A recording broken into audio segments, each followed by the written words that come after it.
दोस्तों, तो शुरू करते हैं इस ऑडियो बुक का पार्ट 5। 16 साल के रॉबर्ट और माइक अमीर डैड के साथ हर उस मीटिंग में जाया करते थे जो वे अपने अकाउंटेंट, मैनेजर्स, इन्वेस्टर और एम्प्लॉइयों के साथ रखा करते। यहां एक ऐसे अमीर डैड देखने को मिलते हैं जो पढ़े लिखे नहीं हैं, जिन्होंने 13 साल में ही स्कूल छोड़ दिया था, मगर आज वो मीटिंग्स रखते हैं। अपने नीचे काम करने वाले पढ़े लिखे लोगों को ऑर्डर देते हैं, उन्हें बिजनेस के टिप्स समझाते हैं। एक ऐसा इंसान जो भीड़ का हिस्सा नहीं बना, जिसने रिस्क लिया और जिसने लोगों की परवाह नहीं की, जिसे ये डर नहीं था कि लोग उसके बारे में क्या सोचेंगे। इन मीटिंग्स का नतीजा ये हुआ कि लेखक और उनका दोस्त दोनों ही स्कूली पढ़ाई में मन नहीं लगा पाए। जब भी उनकी टीचर कोई काम देती थी, उन्हें रूल्स के हिसाब से करना होता था। उन्हें एहसास हुआ कि स्कूली पढ़ाई किस तरह से बच्चों की प्रतिभा को निखरने नहीं देती। उनकी क्रिएटिविटी को मारकर, उन्हें एक सांचे में ढालकर इस समाज का एक मशीनी हिस्सा भर बना देती है। और उन्हें टीचर की इस बात से भी इनकार था कि अच्छे ग्रेड्स लाकर ही सक्सेसफुल और अमीर बना जा सकता है।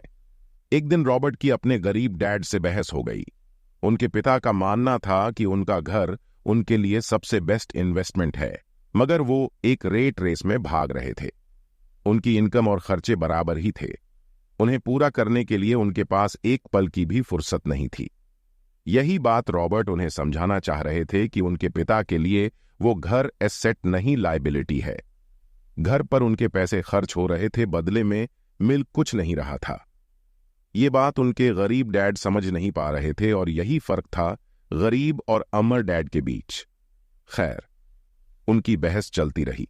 उन्होंने अपने गरीब पिता को बताया कि अधिकतर लोगों की जिंदगी लोन चुकाने में ही निकल जाती है। जिस घर को वे खरीदते हैं, उसके लिए वे 30 साल तक लोन भरते हैं, फिर एक और बड़ा घर लेते हैं और पाना लोन रिन्यू करवाते हैं। अब घर की कीमत भी उसी हिसाब से बढ़ेगी या नहीं, ये निर्भर करता है। कुछ लोग ऐसे भी हैं जिन्होंने घर खरीदने के लिए एक बड़ी रकम ली थी। जितनी घर की कीमत नहीं थी, उससे ज्यादा कर्ज उनके सर पर चढ़ गया। इसका सबसे बड़ा नुकसान लोगों को यह होता है कि वे बाकी जगह इन्वेस्टमेंट नहीं कर पाते, क्योंकि उनका सारा पैसा उस घर पर लगा है। उन्हें कभी इन्वेस्टमेंट करने का मौका ही नहीं मिल पाता, और ना ही वे इस बारे में कुछ सीख पाते हैं, और इस तरह कई एसेट्स उनके हाथ से निकल जाते हैं। अगर इसके बदले लोग सिर्फ एसेट्स पर ध्यान दें तो उनका फ्यूचर कहीं ज्यादा बेहतर हो सकता है। अब उदाहरण के लिए, रॉबर्ट की पत्नी के पेरेंट्स एक बड़े से घर में शिफ्ट हो गए। उनका सोचना था कि अपने लिए बड़ा और नया घर लेना एक सही फैसला है, क्योंकि बाकियों की तरह उन्हें भी घर लेना एक एसेट्स लगता था।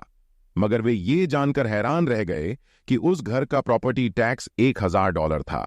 ये उनके लिए एक बड़ी कीमत थी, और क्योंकि वे रिटायर हो चुके थे, तो इतना पैसा टैक्स के रूप में भरना उनके रिटायरमेंट बजट के बाहर था। बेशक, हम ये नहीं कह रहे कि आप एक नया घर ना लें, बल्कि हम समझाना चाहते हैं कि जितने पैसे से आप एक बड़ा घर लेंगे, उतने पैसे आप किसी एसेट में इन्वेस्ट करें तो बेहतर होगा। आपका एसेट आपके लिए कमाई करेगा, और कुछ ही समय बाद आपके पास इतना पैसा होगा कि आप आसानी से मनपसंद घर ले पाएंगे, वो भी बिना किसी लोन के। अमीर और ज्यादा अमीर क्यों होते रहते हैं, वहीं मिडिल क्लास आगे क्यों नहीं बढ़ पाते, इसके पीछे भी एक वजह है। कारण सीधा है, अमीर एसेट खरीदते हैं जो उनका पैसा दुगना करता रहता है। उस पैसे से उनके सारे खर्चे मजे में निपट जाते हैं। और मिडिल क्लास क्या करते हैं? वे तो बस महीने की एक तारीख का इंतजार करते हैं जब उनकी सैलरी आए। सारी की सारी सैलरी तो खर्चों को पूरा करने में खत्म हो जाती है, तो इन्वेस्टमेंट कहां से होगा? और फिर जब सैलरी बढ़ती है तो उस पर टैक्स भी बढ़ जाता है, और उसी हिसाब से बाकी खर्चे भी। फिर अंत में वही रेट रेस चलती रहती है। दोस्तों, इस ऑडियो बुक को जारी रखने के लिए इस वीडियो का पार्ट 6 सुने। हमारे चैनल स्मार्ट ऑडियो बुक्स को सब्सक्राइब करें।